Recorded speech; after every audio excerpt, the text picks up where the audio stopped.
অনেকের প্রশ্ন, নিউটন সেদিন আপেল গাছের নিচে কী করছিল? আসলে নিউটনের বান্ধবীর বন্ধু ছিল একজন ডাক্তার। তাই নিউটন তার বান্ধবীকে প্রত্যেকদিন একটা করে আপেল দিত। এখন আপেল কেন দিত?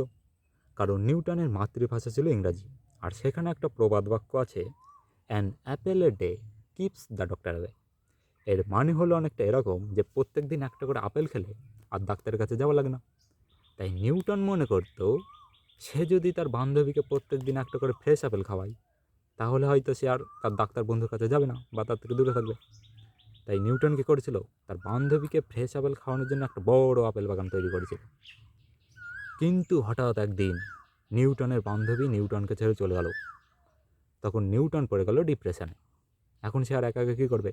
সারাক্ষণ সেই আপেল বাগানে বসে বসে ভাবছে, আপেলের দিকে তাকিয়ে তাকিয়ে ভাবছে, চুল টুল বড় হয়ে গেছে তাও ভাবছে। এখন ভাবতে ভাবতে একদিন সে গভীর চিন্তায় মগ্ন। এমন সময় তার মাথার উপর পড়লো একটা আপেল। তারপরে সে আপেল তুলে নিয়ে তখনও ভাবছে, আপেলটা কেন পড়লো, কত জোরে পড়লো, কীভাবে পড়লো এইসব। তারপরে এই ভাবতে ভাবতে ভাবতে ভাবতে সে বানিয়ে ফেললো গ্র্যাভিটির সূত্র। এখন গ্র্যাভিটির নাম গ্র্যাভিটি কেন হলো? কারণ নিউটন ইংরাজির পাশাপাশি আবার ল্যাটিন ভাষাও জানতো।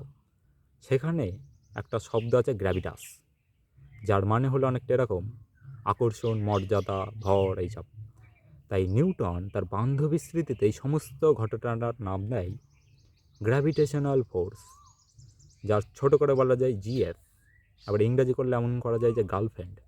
তাহলে বোঝা গেল যে গ্র্যাভিটিটা কীভাবে আসলো, মানে গ্র্যাভিটি সূত্রটা। বুঝলো কিছু?